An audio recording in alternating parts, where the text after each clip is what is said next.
This is a very interesting conversation with Jason Olson, a Jewish convert to the Church of Jesus Christ of Latter-day Saints, and Rusty Curtis, who is also a convert. They've got a podcast where they talk about these things, but we go into a lot about what is going on in the world in terms of colonialism and how attacks now on the church are oftentimes about the colonialism of Brigham Young moving out west and colonizing the Western United States and et cetera, right? It's the same argument that is given from a woke source to the Americas, right? To the United States of America and its expansion throughout the West, and also with Israel in the Middle East, and they're all the same thing. And so it's very interesting to tie in the church now and having these woke sources go after the church with the exact same model of colonialism settler to show how the church, right, is an oppressor. And we are now sending out missionaries everywhere to oppress others by sharing our culture and the gospel. Fascinating discussion. This episode is brought to you by Go and Do Travel. As you know, I am the official spokesman of Go and Do Travel, and by the Journey of Wisdom cruise. This is something I'm very, very excited about. We're going to be going to the Greek Isles. We'll be going to Patmos, where the island of Patmos, where John the Revelator received the book of Revelation. We'll be in Athens and other Greek Isles. We'll be in Turkey, Istanbul, and Ephesus. We'll be where John likely wrote the Gospel of John and maybe took care of the mother of Jesus. And then, of course, going down to Egypt and Cairo and Memphis, where we will see the pyramids, the Sphinx, and we'll walk where Abraham and Joseph of Egypt and Moses walked. We're going to take the teachings of all of these prophets and apostles and contrast them with today's philosophies of men. And we're going to do it where these men walked. 3 different continents, 1 cruise, Journey of Wisdom. Go to cwicmedia.com, scroll to the top to trips and events, and then scroll down to Journey of Wisdom. Very excited about this. Here we go. All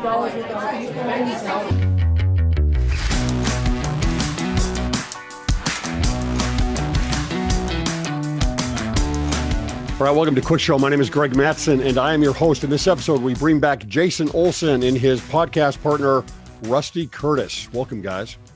Thanks for having us. All right, so we want to talk about some things. We're going to delve into American primeval a little bit. I want to talk about colonialism. You guys have done a little bit of work on this, kind of maybe the trajectory of where opposition is going to in terms of, both against liberty and against the church, I would say, with this idea of colonialism and the movement that's happening there. But let's start off with what's in the news with American primeval. Have you guys both seen it? I have. Haven't even had a chance yet. Okay.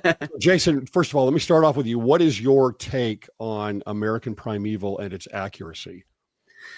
Yeah, I mean, the history is very poor. It's not going into the correct facts, but it's trying to show these 3 groups: Latter-day Saint pioneers under Brigham Young, the non-Latter-day Saint white settlers, Jim Bridger and those folks, and then the Native American Shoshones and Utes, Paiutes, and the interactions between these 3 groups. Its intention is to portray the Latter-day Saints as the worst and the source of all the problems for both the Native Americans and the secular, mountain men. The Jim Bridger mountain men, and there's a mention of the California gold rushers, but and that's very problematic. Some have said it's kind of trying to portray the pioneers as American ISIS, and Rusty and I think would take issue with that, because I don't think we'd have the civilized West without the Latter-day Saints, the developed West that is able to bear so many millions of people in the American West without the pioneers. So I think that they took it in a completely the wrong direction. So they've got a hierarchical structure of the Native Americans, and then the white settlers, and then the Mormons. Yes. They're at the bottom, correct? Yes. Yeah, and they're violent, and it goes back, and I've read up on this a little bit. First of all, the Latter-day Saints were not very violent. Secondly, the Shoshone were not very violent. And in fact, they had a peace treaty. And they worked on that peace treaty, and it's not like everything was perfect. They didn't have any skirmishes or anything, but they both wanted peace. the whole time. The show goes over, it turns it completely on its head as to what was really happening there. In fact, what is his name? Cwic, or the leader of Shoshone. This guy later, 10 years after the treaty was signed between the Latter-day Saints and the Shoshone, he converted to the church. He became the chief of the Shoshone, became a member of the church, and went through the temple and had his covenants and everything else done. So it's kind of silly, quite frankly, the way that they're doing this. Yeah. It's the next generation of anti-Mormon attacks is what I've discovered, being, my scholarship, is the socialism and the communism and gender issues. I think this is the next generation of attacking Latter-day Saints. Why did they come out here to the West and ruin everything that the other white settlers and the Indians had going? And that's exactly what American Primeval is trying to do. It's the next generation of woke attacks on the church. Rusty, why would they do that? What is the point of doing this? I mean, you got Hollywood here, right? They've got very different values, obviously, but why is there an agenda then to continually? I mean, you go through Hulu and Netflix, and it seems like there's two major shows on Latter-day Saints every year between them. What's the point? You got a couple stacking pieces there, right? One is the media is always looking for the next, radical, sensational idea to engage people, right? To make them scared about. And then, it really all boils down to the devil's always fighting against us anyway.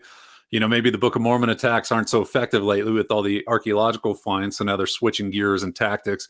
Feels very similar to when they started going after kind of this communist agenda of really trying to undermine the founding fathers, and then trying to undermine all of these principles that made this shared culture of America, this shared belief in American exceptionalism, and undermining that by questioning the founders, right? Feels very similar, like, the same playbook going after the church now. It's interesting in this show. I mean, the evil icon is Brigham Young. Yes. In the show. So you've got, and the way they portray him, I mean, he's just as cold as can be.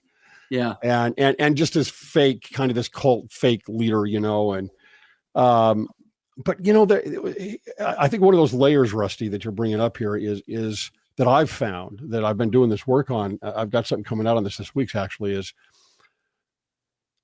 there's kind of this dialectic that goes on where we've had all these attacks on Joseph Smith and the Book of Mormon, as you say. Now there's, that hasn't borne as much fruit lately as it used to. Mm-hmm. And so there's kind of been a pushback on that. And now it's moving a little further along the road here from Joseph Smith and the Book of Mormon to Brigham Young.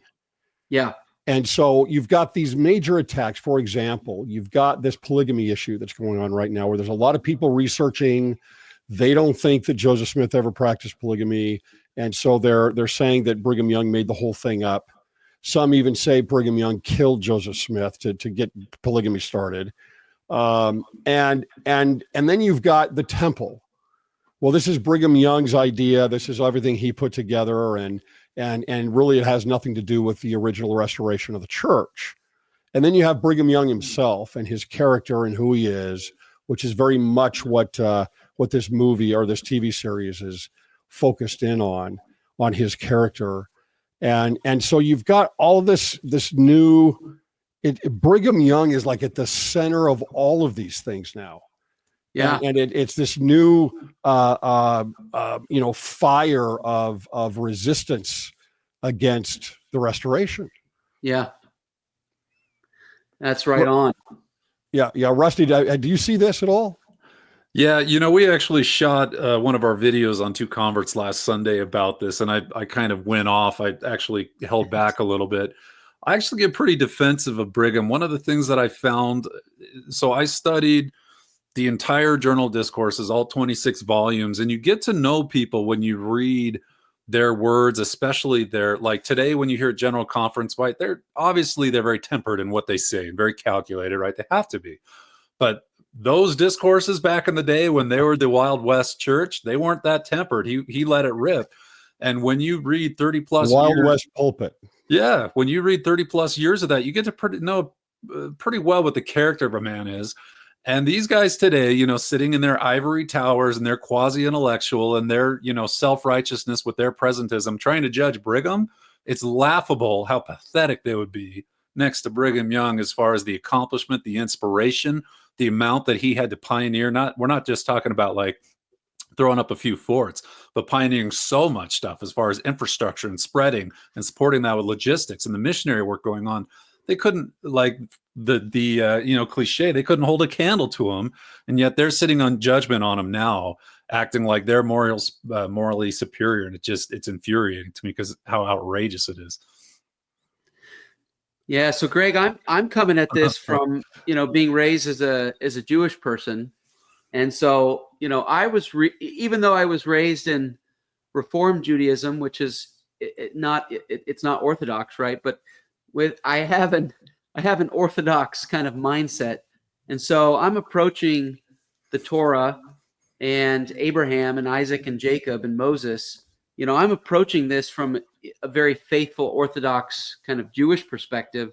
I'm looking at the covenant of Abraham, and I'm a believer. I'm not like, oh, that stuff's, we did that millennia ago, but that's never coming back.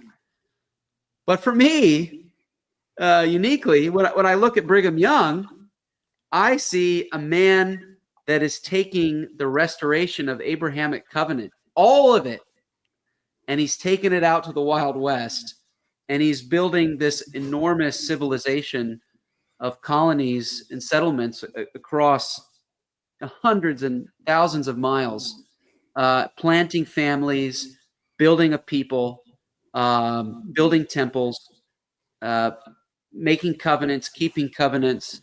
I mean, that is the Abrahamic journey. I mean, Abraham leaves Ur of the Chaldees, and then he goes, to the land that I will show you.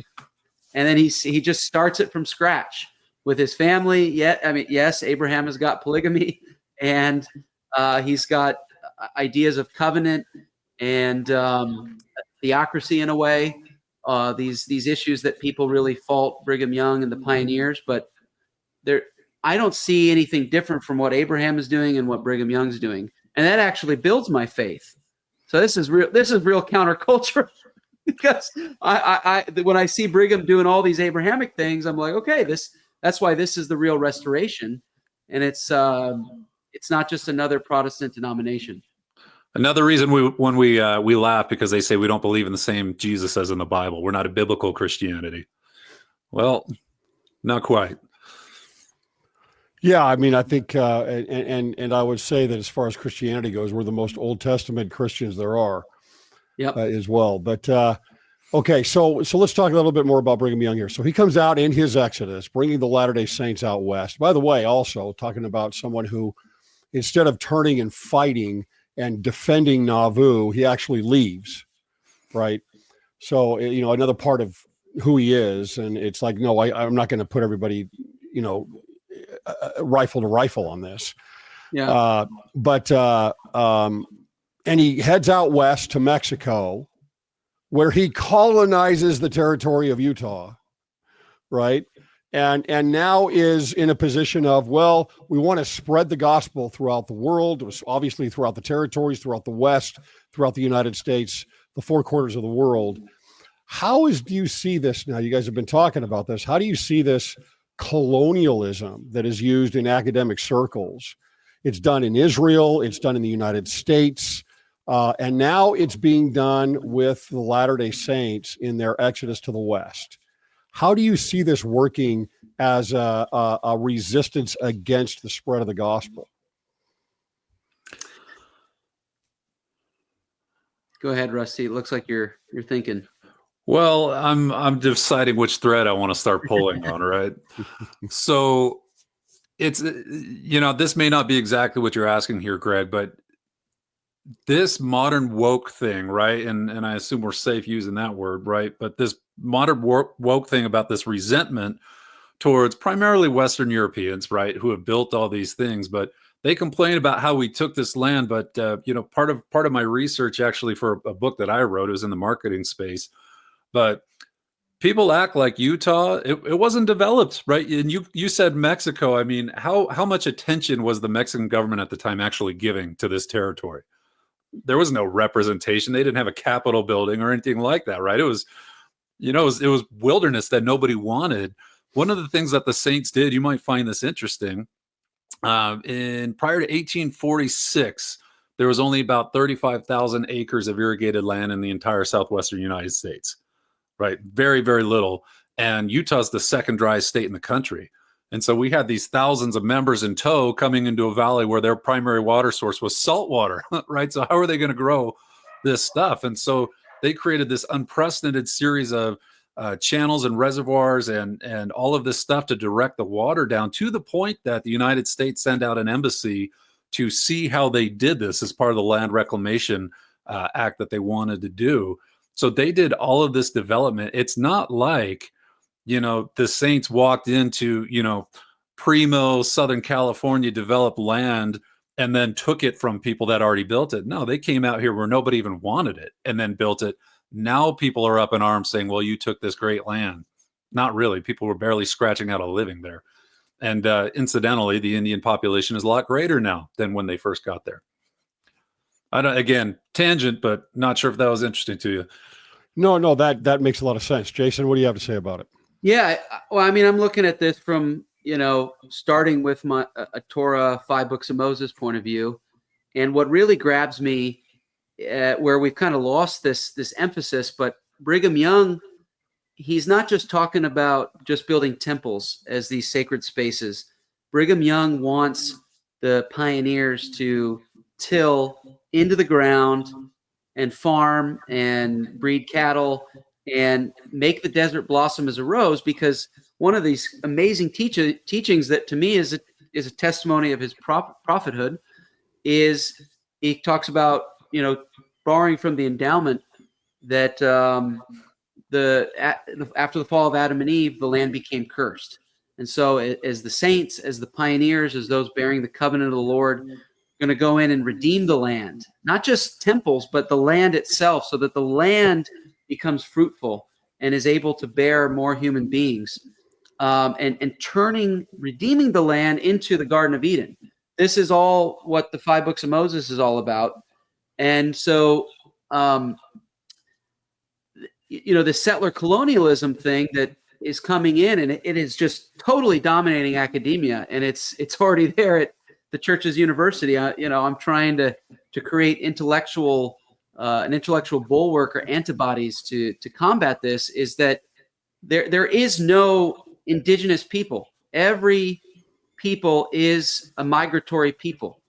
Of course, if you believe in the Bible, you got the Tower of Babel, and people just get spread out with their languages everywhere. But it's not like, even in indigenous myths, it's this idea that upon this very land, God created, each people, or the gods created people from the dust of this particular land. It's not true. Everybody is a migratory people. But if you can take land and make it more habitable and make it fruitful to bless more people, it's both a divine and a secular claim.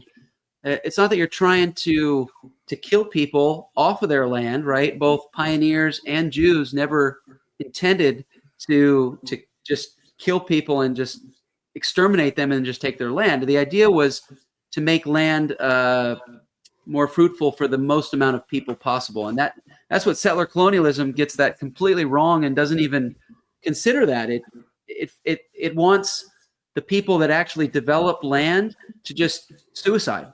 And that's pretty much where it goes. And I actually want to throw something in there about Jason. So what I didn't wrap up with is that when they first moved, there was 35,000 acres of irrigated land. It wasn't Utah. Within 18 years, there was 1.5 million acres of irrigated land, primarily from the Saints doing it. But something very interesting, and again, this is the thing that you pick up on from reading all these discourses from Brigham Young. He very, very much had an eye towards developing this breadbasket in the mountains to assist the rest of the inhabitants of the world when the tribulations of the second coming started, or when they would start. That was very much the mindset. And I chalk up a lot of our roots in kind of a Zion throughout the West. Yes. Well, I was going to say a lot of the ideas of modern food storage, I think, came from that. But this idea of let's produce so plentifully that when these tribulations do begin in earnest, that the people who will be coming looking for assistance, that we have enough to help them. So that just kind of goes again and supports what Jason was talking about. Very much a mindset of let's help as much people as we can. Let's go reclaim these descendants of the Nephites, right, and the Lamanites. Let's go reclaim them, reclaim Israel, and produce so that we can support all the people that will be in need. That's not a pirate mentality. Yeah, it's interesting because I've seen this stated several times from those who would subscribe to a colonialism, settler type of agenda. But it's that we're sending out missionaries, primarily from the United States throughout the world, to change culture and to bring a white message and a white religion to the world. Right. And therefore our missionary program is a colonialism, right, to the world. And it's just the oddest thing, it's because you can have a message through academia that's coming from, Africa, let's say, or it's coming from the indigenous peoples, we'll call them indigenous peoples of the Americas, or whatever, spiritualism and the shamans and everything else. Nobody has a problem with that. Right. But once you go to the church or anything coming out of the West, right, from primarily Western Europe, originally, all of a sudden, this is an oppressive movement to the rest of the world. Why do you think that is? Why would it be that way? Because, you go through history, you've got these Egypt and Babylon and, Persia and Greece and, because Greece is kind of in the middle there. Why is it now that there's everything about the West is an oppressive colonial force? Well, Greg, you pose a question that was also brought up in the Book of Mormon. And we look at these descendants of the Lamanites who were brought up to hate the Nephites. The Lamanites outnumber the Nephites, right? And, your viewers may know this, but what is it? White Europeans or white people only make up roughly 8 to 10% of the global population. Yet, the refugees aren't fleeing from Western Europe and America to go to these other countries. They're trying to come here because of our terribleness, right? But the idea that these Lamanites were brought up, they robbed our fathers, right, with the plates, right? They robbed their rights to government. It's the same argument. And I think, this idea of attacking them, I had a friend in the military who basically said that. He thinks that the same thing is repeating where the Lamanites or the rest of the world, maybe call up the I don't want to get too like race oriented here, but the non-whites may be looking at the white members as kind of like the Lamanites looked at the Nephites and they wanted to exterminate them. Yeah, so I don't think about it in terms of race. I think of it in terms of civilization. I think all the attacks that we're seeing is attacks on biblical civilization. Some call Judeo-Christian civilization. I think it's connected, and that's why you get. And we didn't even get into it, but like for example, Queers for Palestine. Where you want to go into Gaza or you want to go into Hezbollah land. They're not going to tolerate LGBTQ people. And to preface, right, I support full human rights for LGBTQ people, and I'm not going into that. But it's like, why? Where does this come from? Well, it's like, marriage and family. Right. And Adam and Eve, and that, we got to propagate the species and be fruitful and multiply. Well, that's a dirty, evil, biblical Jewish idea. And so I hate Israel. I hate Brigham Young. I hate these biblical civilizations. I'm with the non-biblical people, the people that reject biblical civilization, indigenous, pagan, type civilizations, because it's this biblical civilization that's imposed these ideas of marriage and family. And then the family of Abraham is is at fault. So I think there's a war against both the family and the family of Abraham, and that's how you get Queers for Palestine, because it's all just rejection of everything that Abraham brought into the world. So I think it's a rejection of the order of God, right? That's what I think it is. I can look at the family and I can say that is the order of God. That is the traditional family.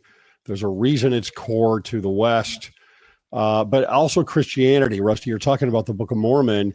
To me, the difference there, because you've got. And again, I'm not as much into the color of the skin of the Nephites and the Lamanites. I actually don't think there was a difference, to be honest with you. Oh, okay. But I know that was a hot topic. The difference between the two, every one of the dissenter groups in the Book of Mormon, all of the Nephite dissenters, every single group goes to the Lamanites. They don't start a third party of group of anything. They don't go nowhere else. They are all in with the Lamanites. And the Lamanites who convert become Nephites, right? So what the real distinction there is as Captain Moroni talks about it, as he's writing epistles with Amalickiah, he says, they called us Christians. Right, we were the Christians, and they called us Christians. Well, why are they calling the Nephites Christians? They're calling them Christians because that's the dividing line. Right, everybody else on the Lamanite side. That's why they went with them. They all kept their synagogues, they kept their churches, they kept everything. They might have had different denominations, but they were all anti-Christ.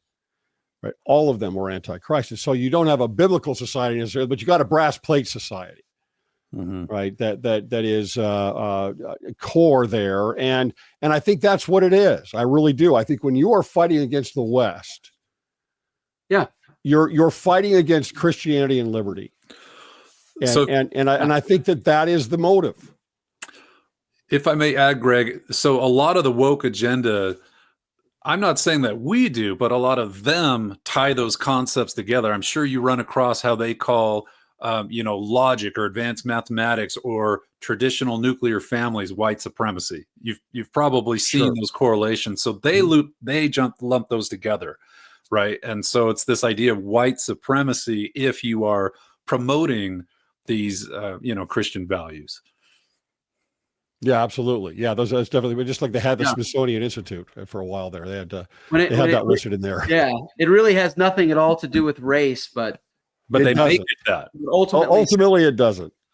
It really doesn't. But they use it. They're trying to make it about race, but it's not.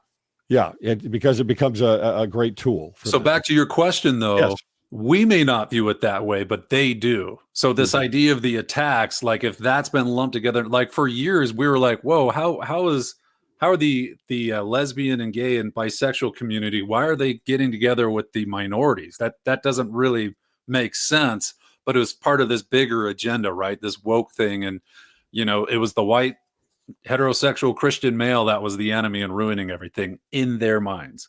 Right. Yeah. So back to the colonialism here a little bit. This is something then that applies also obviously in Israel, Jason, right? It's very much the Jews came in 1940s and they displaced all the Palestinians. That's the story. And now you've got this new, very Westernish government and place of liberty that has taken advantage of the Palestinians and those around the state of Israel. How is that similar? I mean, it's very obvious, but how is that similar to what we're talking about here with the Latter-day Saints and with the United States? Yeah, no, it's a great question, and of course, I'm not speaking on behalf of the United States or the church in my views on this, but number one, Jews have always lived in Israel, so that's one of the problems. Actually, if we were to take this all the way down the road. From a Latter-day Saint point of view, is the four holy cities: Jerusalem, Tiberias, Hebron, Beersheba. these holy cities in Judaism there's always been Jews. In 1882, that's when the Zionist movement really picks up. There's 24,000 Jews already there. Not a lot. I will acknowledge there's a Jewish minority there, but they never left. The Jews were always there in the holy cities of Judaism, and there's about 400,000 Arabs. So we can see the anger, right? There's an Arab majority in 1882 and a Jewish minority in 1882. But what happens? Well, you have Jews wanting to return home, and the Zionist movement picks up. As Latter-day Saints, we see the dedication for colonization by Elder Orson Hyde. I also was looking at Brigham Young. When Brigham Young did "This Is the Place," they also knelt down and they dedicated they dedicated the Salt Lake Valley for settlement, for saints to come and gather and colonize. It's in our history. So the Jews can't do that, but we're allowed to do that. Okay. So I mean, it was already authorized by Orson Hyde. Jewish immigration picks up. Right now, we have something about 7.5 million Jews, and then we have also 7.5, 8 million Arabs. So 1882, 400,000 Arabs. 2025, almost 8 million Arabs. Okay, where did the genocide happen? It's the same thing. The Jews came in on prophecy. We're going to make this desert blossom as a rose, and Jewish agriculture begins feeding all the Arabs. So the Arabs start coming in because there's only 400,000 in 1882. So the Arabs. You're saying 8 million, Jason. What areas are you talking about? Are you talking about Israel, Gaza, West Bank, and Gaza, Israel proper, West Jordan? Bank? Not Jordan. Okay. Yeah, about 7.5 million Arabs in the land of Israel. Mm-hmm. So Israel's feeding a lot of Arabs, and they're doing well economically. Industry, which I have a Jewish friend who told me how impressed he was that the motto of the state of Utah is industry, and he could see the Zionism there, and so Arabs start coming in because. So there's about the same number of Arabs as there are Jews then. Yes, they're about equal in the historic land of Israel. Mm-hmm. But there's conflict, right? Because there's still the desire to exterminate the Jews, even though the Arab population has just, grown exponentially. There's still a desire to exterminate the Jews. So where's the settler colonialism at all? We already have indigenous Jews. The Jews are coming back. They're making the land more fruitful for all the inhabitants, including Arabs. I would say that the imperialists are Hamas and Iran and Hezbollah, who have a religious imperial idea to come in, exterminate the Jews, and take over the land. That's the only imperialism or settler colonialism that I see going on. Okay. So as a movement then, what do you think? Again, I'm trying to pull these all together here with this resistance against colonialism. It's the same thing though, isn't it? It's the same thing as what's happening in the US and what these arguments are against the church. Yeah. Obviously in Israel, it's not Christian, but it is liberty and it is God. And yes, it is biblical. And so there's this kind of push against that where all of a sudden those that are settling in certain areas, and again, it's only the Jews and the West are the oppressors. Yeah. Everywhere else, it's okay. It's not a problem. Yeah. That's kind of the nut to crack. Why is it focused on these? I think there's also just the envy of success, right? That's what American primeval's going into and attacking the pioneers. All the pro-Palestine people or river to the sea. You have these persecuted peoples. The saints were refugees. The Jews were refugees. Then they go and then they establish successful economies and civilizations, and they actually plant themselves. And so the kind of the misery of Satan, right? I mean, just the stirring, the envy of, I'm going to take down people that were downtrodden, but have turned things around through self-reliance, through industry, through building Zion. And I want to destroy that because I don't want that to succeed. I mean, that's, if you want to get into the root of it, I fully agree with that. I fully agree with that. Greg, can I hop in here too? Yes, please. So I was thinking about that more, and it's something very interesting. I think this would shock a lot of Utah members of the church. Going along this line of, well, why pick on the saints? It's really easy to, if you're trying to find a common enemy, to distract people and also to rally your own forces for your own ambitions, right? Just like, you talked about Amalickiah, but going over the Lamanites, right? To use them as his tool to achieve his objectives, right? But the foundation of the Republican Party, they wanted to destroy something they called the twin relics of barbarism. Are you familiar with this? Yes. And that was polygamy and what was the other one? Slavery, right? But we often don't talk about the polygamy piece. That was one of their number 2 things that they wanted to go after. Really easy to make the saints this target to rally their troops around to achieve their own objectives, because they had this common enemy, right? And yeah, when you've got a small portion of people that are doing exponentially better, maybe than they'd be expected to, or other groups, it's easy to arouse suspicion around them, right? I mean, lots of people go after Jews for the number of the high percentage of successful lawyers they have, or whatever else, right? Or financiers.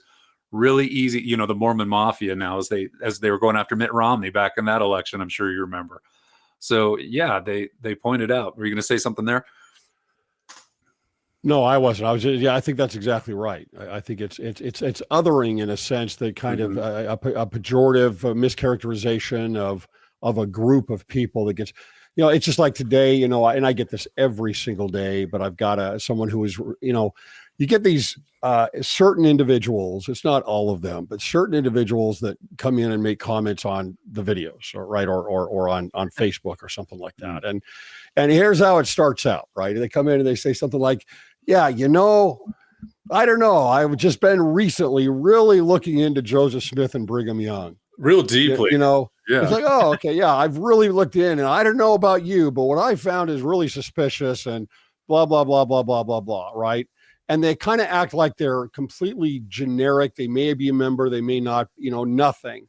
And then by the time you're done talking to them just a little bit, they're basically saying, yeah, well, go off into your cult and go own your own planet. That's what he said. Yeah. And it's like, okay, so, it's the like, original thank you for your concept true there. colors. I wish you would just start with that. Yeah. But it's othering. And I've got a good friend who's he has Jeff McCullough, who's got the Hello Saints YouTube channel, and he kind of explores things within Latter-day Saint culture and speaking with Latter-day Saints, and he says something really important about this. He says, look, I have learned over the last 2 years that you can't do that, right? You have to know people, you have to have a relationship with people, you have to see them, you have to understand them, and he'll tell you, these are people of Christ. They believe, and I think they've been born again, and I think that they are they're followers of Christ. And so to hear someone like Joe Rogan, who came out last week, calling Mormons a cult, he's like, that makes me really uncomfortable. Yeah. And so it's easy I think that with our history as Latter-day Saints to have this exodus out into Mexico, to be in many ways secluded out in the West for so long. And then to have these different beliefs from Catholicism and modern American Protestantism, it's so easy to start chipping away at things that you probably don't know. You think you know. Yeah. You probably don't really know. Yeah. Yeah. No, and that's why I have a little bit of a colorful angle. But I don't look at the restoration as the restoration of the New Testament church. I think we try to limit it that, and then we just say, oh, it's just missionary work. That's all. We just did the Great Commission. Go ye into all nations and baptize them in the name of the Father and the Son and the Holy Ghost. And that's all the restoration's about. No, I mean, when I was going through the history of, in Brigham Young, I mean, he called families not to go on missions to other countries, but to go build an iron, to make iron. Mhm. You're gonna go start a cattle ranch, and your mission is 2 years. And so you got your start date and your end date. You're going to go here and you're going to colonize this land and you're going to develop it and you're going to build the economy of the saints so that we can support all the people coming here to gather. So it helps a lot more. So then you look at the temple, and you can't understand the temple and all the ordinances of the temple, from baptisms for the dead to washings and anointings to endowment to sealings. These are all found primarily in Genesis and Exodus. And if you don't know your Torah, if you don't know your 5 books of Moses, and you don't believe in it, then the temple is going to look mighty strange, mighty cultish. Mm-hmm. For me, I thought the temple is the most natural place. I feel more comfortable in the temple than I do in singing hymns.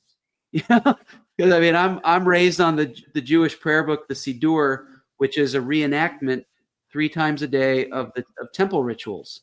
And then so I see that, and you see the reconstruction of everything having to do with Aaron and Moses and Abraham, and which is the eternal family piece, but also all the cleaning that has to happen to become a priest, king and a priest under the Most High God. It's all taken from that world. And unless you believe in that world, the temples, you're going to think the temple's weird, but it's not weird at all if you actually are immersed in your Old Testament. Rusty, were you going to say something? Jason's a little more PC than I am, so I'm trying to measure how lay it on us. All right. I went to the St. Louis, Missouri mission, and that's where I served. And I can't tell you the number of pastors and deacons and assistant pastors and teachers that I ran into out there. And something that I was shocked at early on was how little they know about the Bible they claim we don't believe in. Right. And just how ridiculous it is. And to Jason's point, right, just emphasizing that they run off and call a cult because their pastor said that, and because they memorize Galatians 1:8 and Revelation 22:18, and they're a genius now, and they're going to show us our plays when they don't know the Bible. And I'm sure you've seen the different research that's come out about, as a whole, members of the church actually know the Bible better than evangelicals and Protestants. Pew Research did it. Right, yeah. Exactly. So just this idea, and that's why I asked earlier, well, what's a cult, right? I'm sure confident that the early followers of Christ were called a cult by the by the Jews who didn't want to follow him at the time. So I don't know. Those are the kind of things that rankle me a little bit. Yeah. I think that's very true. I want to move over to BYU. So we're going to go from the West and Brigham Young to Israel. Now we're going to go over to BYU here a little bit. All right. And I've talked a lot about them, and again, I want to make it really, really clear to people, because sometimes they get confused. I'm a huge fan of Brigham Young University, and I support it, and I support their mission. But that doesn't mean we don't talk about things to make people aware of certain things that are going on. And so, you've got Jason, your friend and mine, Jabra Ghanem was on the program. We were talking about a visitor that spoke at the Kennedy Center at BYU a few months ago, which was very interesting. It received the humanitarian award. I think it was the humanitarian award from the Kennedy Center and for last year. And he's very pro-Palestinian. He seems to be pro-Hamas in certain ways. And you've got, and since then, I have spoken to several BYU professors after that episode that I put out, saying, thank you so much for putting out this episode and exposing the unbelievable anti-Israel, pro-Palestinian bend that the Kennedy Center and those in the humanities have got over there at BYU. And so it's like, this isn't talked about, but it's there, and you would expect it, unfortunately, because, and look, I don't mind somebody coming in and giving a side to, this is education. Give a side to your Palestinian side. That's fine. but they're not going to give aside for the Zionists. I haven't seen that. I don't see that anywhere. That doesn't mean they don't have work with Israel, and they don't have, obviously you've got the Jerusalem Center, and there's a lot of work done there. That's not what I'm saying. But the bend is definitely along with the rest of academia, right? In a very pro-Palestinian, anti-Israel type of approach to the speakers that they bring in and the things that they say. And so why don't you go a little bit more into the guests that they brought in and kind of what you've seen in doing a little research there? Yeah, no, it is important. And like you, Greg, I support BYU. I'm an alumnus of BYU. I think that maybe now we have a more prominent Jew at BYU than myself in the quarterback, which BY Jew. Yeah, BY Jew, and I love that, and I love how people are embracing Jake and celebrating him, and I think it's very positive in the sense of the majority of the students that are true blue Latter-day Saints and love the gospel and love the prophets and love Jake and love the Jewish people and love Israel. But then when the faculty are not providing a balance, it could very much create a hostile environment that actually can undermine faith. It is true, I support the general authorities in what they did to bring Rabbi Ari Berman and Rabbi Meir Soloveitchik from Yeshiva University. But we have to note that, the general authorities invited these Yeshiva University modern Orthodox Zionist speakers. It wasn't the faculty that wanted the Yeshiva University people. The faculty, the rabble-rousing faculty, they want Hani al-Madhun, they want UNRWA. And Jabra has a whole, Jabra's a miracle.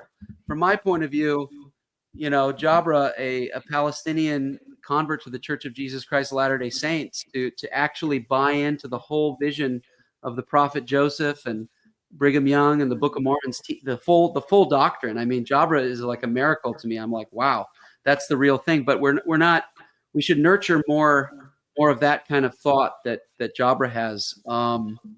But the faculty are, they have 1 foot in Babylon and 1 foot in Zion, or maybe 2 feet in Babylon, and just they happen to have a temple recommend, so they're teaching at BYU. And their paycheck in Zion. Yeah, but the problem with this is they want to go and they want to take down Zionism. Here's the thing. This is why Rusty and I also have been thinking about the pioneers, and we saw there was an attack on the pioneers by John Turner, famous professor of who wrote on Brigham Young. I'm sorry to say, but if you want to look at history, you want to look at archaeology, you want to look at genealogy, you want to look at all these other secular domains. I mean, Jewish people have a much more robust claim to the land of Israel than the Latter-day Saint pioneers have to the West. So if you're a 20-year-old, 19-year-old Latter-day Saint and you're like, free Palestine from the river to the sea, and you're getting all pumped up with Hani al-Madhun, and then somebody says, hey, look at what Brigham Young did in American Primeval. Your faith is gone because the Jews were always there. Brigham Young and that little vanguard, they were the first Latter-day Saints to enter into the Salt Lake Valley and the American West. There was no Latter-day Saints there before. We could go into indigeneity and Lamanites. Well, there were Lamanites there, but they lost the covenant. We could go into all that, but if you undermine Zionism, you're going to undermine pioneering, and you could destroy the faith of thousands of young Latter-day Saints. I'm working against that, but there's some faculty that are very problematic because they've just embraced, secular, radical academic theories about settler colonialism, and they're already coming after the Latter-day Saint pioneers. So you think it starts with the Jews? It never ends with the Jews. The Jews are just a canary in the coal mine. Of course, I robustly support Israel, but I also support my pioneers and Brigham Young and Heber C. Kimball, and I identify with them as well. So I'm trying to provide some intellectual horsepower, but it's complicated because these departments are the ones that make the hiring decisions, and they've been filled with so much secular embracing people. I hope we can get to a point. I sustain Elder Gilbert and the general authorities. I think we're going to need to get to a point where general authorities are just recruiting and hiring faithful Latter-day Saints to turn that university around. Yeah. Rusty, anything on that? Oh, I got. Have you looked into these some of these guests that they brought in? So Jason's obviously the scholar on the nitty gritty as far as what's going on in the Holy Land and whatnot. It's at some point, and I'm curious if you could put a date on it, but at some point it seemed like there was some sort of shift, at least within the faculty, to try to emulate the prestigious academic academic institutions around the rest of the country, right? They said, hey, we want to be like Harvard. We want to be like these guys. Mm-hmm. And naturally, we're going to start adopting those kind of mentalities of these groups. I miss when BYU was proud of being the stone cold sober school, right? And these things, at least that's where I'm. I'd much rather have a lower ACT score student going in if they're intending to be faithful and get married and build the kingdom, as opposed to, I joked a while back, but is the motto still enter to learn, go forth to serve? Is that still the thing? Yes. A while back, I joked that we should change it to enter to apostatize and go forth and take other people down with you. Because that seemed like what was happening with a lot of people. I mean, it got bad there for a while. I mean, we're in Utah, and my wife had siblings. We're talking about what's going on. We had a friend that went through law school, and they said of her friend group that went through the law school, only 2 of them came out as members of the church still. So something is happening there that's very insidious. Yeah, and I think they're making changes right now. I'm going on and doing something on that also to follow up on what's been going on here from the Salt Lake Tribune article, and then with Elder Gilbert's response. And there's definitely changes that are happening. I don't know if they're enough. I don't know if it's fast enough. It's got to be a McCarthy-like purge, man. Well, the interesting thing is it's got to be policy though too, right? It's got to be the policy, because you can get rid of. I know who most of these professors are. I know them by name, right? You could go in and say, okay, we're going to take the 24 worst and we're going to dump them. They're just going to get hired again. Others are going to hire the same type of person, and it's going to come back. So you have to make some changes, which they have, and that's. I think they're going toward the right litmus test now, finally, which they just implemented here recently with the family proclamation and whatnot. But the issue here is, looking at this whole, bringing in the colonialism again, you have a religion, I call religion of academia, which is a worldview. Yes. And it is diametrically opposed to the doctrine of Christ. It is diametrically opposed to the mission of the restored gospel and the church. Yeah. And so if I pull something, to your point, if I pull something that is talking to me about colonialism, and now I apply it, and it's inevitable.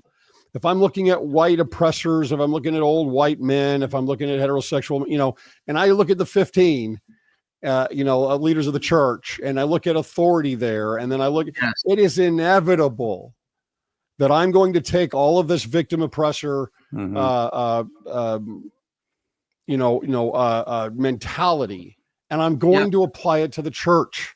I'm going to take colonialism and I'm going to apply it to the church. I'm going to take DEI and I'm going to apply it to the church. And all those are tools to take the church and the gospel and truth and drop it into solvent. That's all it is. Yeah. Right. And so once you hit those two, it's like, wait a minute here. This doesn't work. I either have to give up on the church or I've got to give up on these other principles that have been given to me. So my vision is using intellectual horsepower to support the authority of the prophets. That's what we're talking about. When you have a prophet, a man called of God with priesthood keys, that leads people to the covenant path in history itself, not in the world to come, in history where actions were taken. That's why there's the target is on Brigham Young now, because he's so robust. He's this Abrahamic figure who builds a civilization where there was hardly any. And to target that, right? And so we're talking about, how do you look at history and science and theology and sociology and all these disciplines with the intent to support prophetic authority. And that means we also have to defend the prophets of the past. Because that's what, you go back, I went back to General Conference talks from 1997 when it was the sesquicentennial of the pioneers. I mean, everybody was talking about the pioneers, because the pioneers were this nucleus of faith and you can't receive the covenant path unless you receive it from that pioneer generation. And I knew that from Judaism, because what do we do in we read the Torah every year, because that wilderness generation of Moses and the 12 tribes eating manna from the sky, drinking water from the rock, learning from the hand of God, the mouth of God. That's that pioneer generation where we absorb the faith of the pioneer generation. So you turn against the pioneers as settler colonialists in the church today, we're done for. I agree. So that's what we're trying to work on. That luckily, I see this in the Israel-Palestine studies, and I'm like, okay, now it's coming after our pioneers right here. Yeah. Rusty, you guys let's finish up with this. You guys you've got a podcast called Two Converts, the number 2 Converts. YouTube channel. Yep. Yeah, you're both converts. You guys had talked a little bit about how you're only as converted as much as the level of your zeal to preach the gospel to some degree, right? Will you talk a little bit more about that? What do you mean by that? Yeah, so Elder Oaks had said this years ago, but this concept that the intensity of your desire to share the gospel is a great indicator of the extent of your personal conversion. And that Jason and I are both on fire for this, and we want to do everything we can. And you may remember this. Do you remember when President Hinckley talked about the 3 things that every new convert needed, right? And he made this comparison to green wood, and it needed to be by a blaze in order for it to dry out and catch fire as well. That's what we're trying to do, is bring the fire of conversion to the gospel and help people develop that themselves, whether they're looking at the church from the outside in. And that's why a lot of the angles we take are, hey, here's how this may look, if you're coming from the outside, here's where we arrived at. And then also for those that are already members of the church that are either struggling or already strong, but want to deepen their commitment and maybe catch a little bit of our fire as we share it. Did I answer your question there, Greg? Yeah, absolutely. Jason, you want to add anything to that? Yeah, no, I endorse all that. That's why Rusty and I, we feel like we're on that trek, and we're, hey, let's build the kingdom of God, like now. Let's build Zion, because we just received it, right? And so it's fresh, it's new blood, and that's the lifeblood, I think, of the church, and why we keep doing missionary work, because we want those first generation testimonies from all nations, because that keeps the flame alive for everybody else. It's kind of how I see it. Yeah, I one thing on my podcast that I learned very early on is that I'm going to lean into what I think, and controversial, whatever it is, I'm going to lean into what I think, and part of the reason for that is we can become too polite and hold back and curb ourselves a little bit, because we're either not confident enough with it, or either don't have the zeal for it, or we feel like we're stepping out of bounds somewhere, right? And I just thought, this, I can't feel that. I don't want that. I don't want that to be a part of what I'm doing here at all. There's so much information out there that is negative. Constantly, we are barraged with all of these things.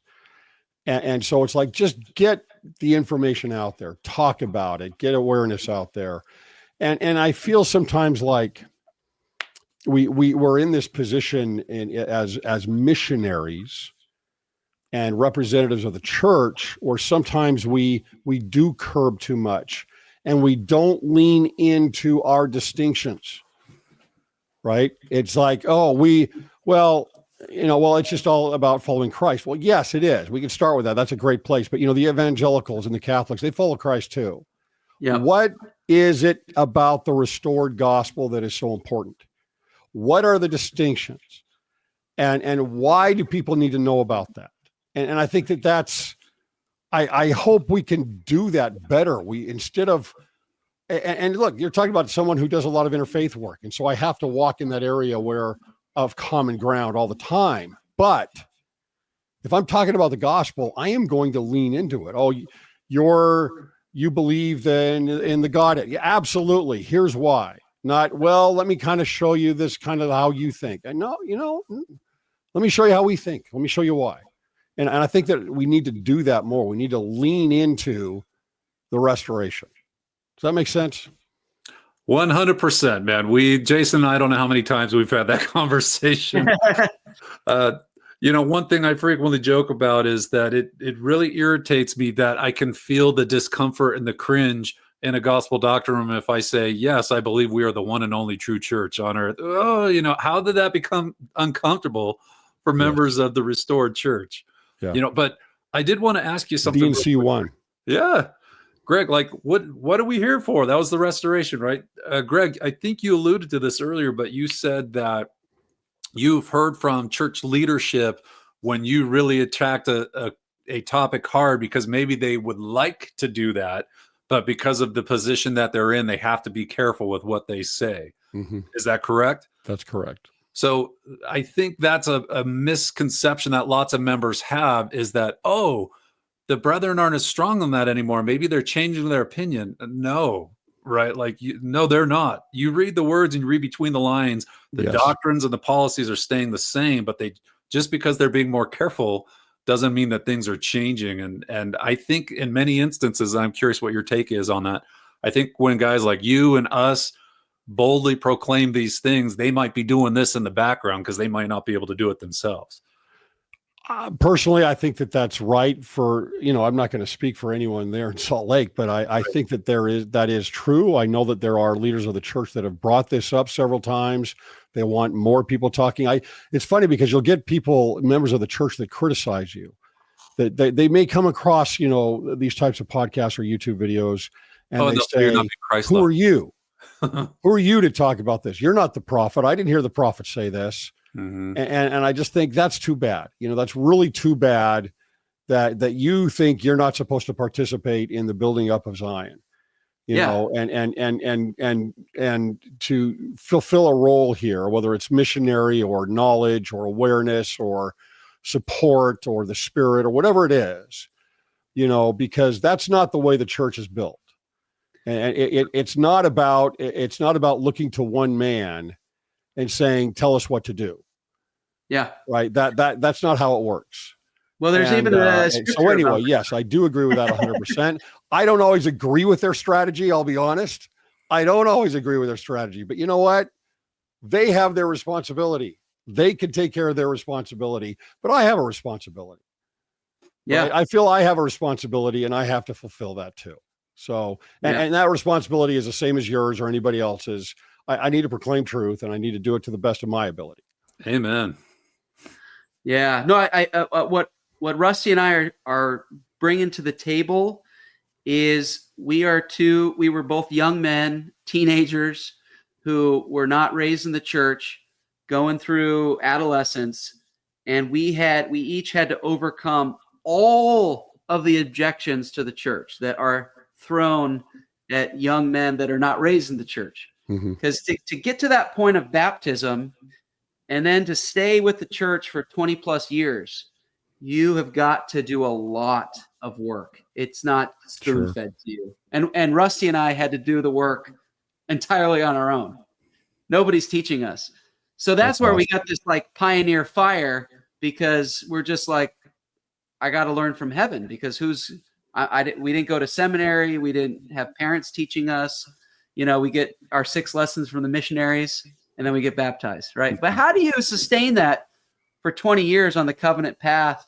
Go to BYU, go on a mission, marry your sweetheart in the temple, raise your children in the covenant. That's what Rusty and I are bringing. And we're rough. Well, okay. How do we stick in this for 20 years? Because we're rough, because we are independent minded. Even though family members and friends throw in objections after us, we were stubborn. Okay. Well, how do you think we stayed in the church for so long? Because we are stubborn. So deal with it and love it. So Jason and I, when we get animated, we drift into that coffee talk voice, which you just heard him there going, "Why can't I do this?" All right, guys, where does everyone find you? Two Converts. Head over to youtube.com/2converts. We would love to have you there. More particularly, something that we regularly say, Greg, on there is that neither Jason and I think that we have all the answers, or that we are, the bee's knees or whatever. But when people comment on there, we think it's that aggregation of all these different insights and comments. Something we regularly say is that in the comments, that your little insight may be the piece that somebody needs to complete the picture, right? To either go further down the conversion path or to come back in. And so we really want it to be an engaging platform. We cover the topics and provide some of our insights, but we really rely on our viewership as well. Awesome. All right, audience, go over to YouTube, Two Converts, and subscribe. Guys, Jason, Rusty, really appreciate it. Pleasure. Thank you. All right, guys.